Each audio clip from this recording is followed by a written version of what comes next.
ഇന്ന് ലഞ്ചിന് schezwan fried rice ആണ് കേട്ടോ. ദേ അപ്പൊ ആയിക്കൊണ്ടിരിക്കുന്നു. അല്ല, ആയി എന്ന് വേണം പറയാൻ. പിന്നെ നമുക്ക് ഒരു അടിപൊളി ബീഫാണെന്ന് നിങ്ങൾക്ക് തോന്നും, പക്ഷെ ബീഫല്ല, സോയ ബീഫിന്റെ ടേസ്റ്റിൽ ഉണ്ടാക്കിയതാണ് കേട്ടോ. അപ്പൊ ഒരു അരമണിക്കൂറോളം ഇങ്ങനെ വഴറ്റി ആകുമ്പോഴാണ് അതിന്റെ ടേസ്റ്റ് വരിക. വെള്ളം വറ്റുന്ന വരെ ഇളക്കി ഈ ഒരു പരുവായി. ഇനിയും ഒരു 10 മിനിറ്റ് കൂടെ കഴിഞ്ഞാലാണ് നമ്മുടെ സോയ ബീഫ് ഫ്രൈ സെറ്റ് ആവുള്ളൂ കേട്ടോ. മസാലയുടെ ടേസ്റ്റ് നോക്കണം കേട്ടോ. ബീഫ് പോലെ ഉണ്ട് കേട്ടോ. ഏട്ടനെ വീഡിയോ എടുക്കണം കേട്ടോ. പിള്ളേരാരും ഇല്ലല്ലോ.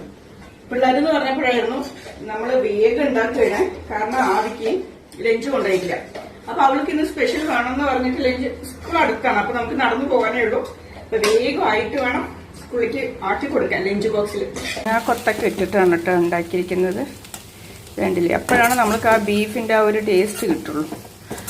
അതെ, ആയി. റൈസും ഏകദേശം ആയി കഴിഞ്ഞു. ഇവിടെ ഏട്ടൻ ബീഫ്, മീനാണ്, ചിക്കൻ മാത്രം കഴിക്കും. മട്ടൻ, ബീഫ്, ആവക മീൻ ഒന്നും കഴിക്കില്ല കേട്ടോ. അപ്പൊ ഏട്ടൻ എന്തായാലും ഇത് പറ്റും അല്ലേ? ബീഫ് കഴിച്ചോളൂ. ബീഫാണെന്ന് വിചാരിച്ച് അങ്ങോട്ട് കഴിക്കുക. ടേസ്റ്റ് തേങ്ങാക്കൊത്ത്.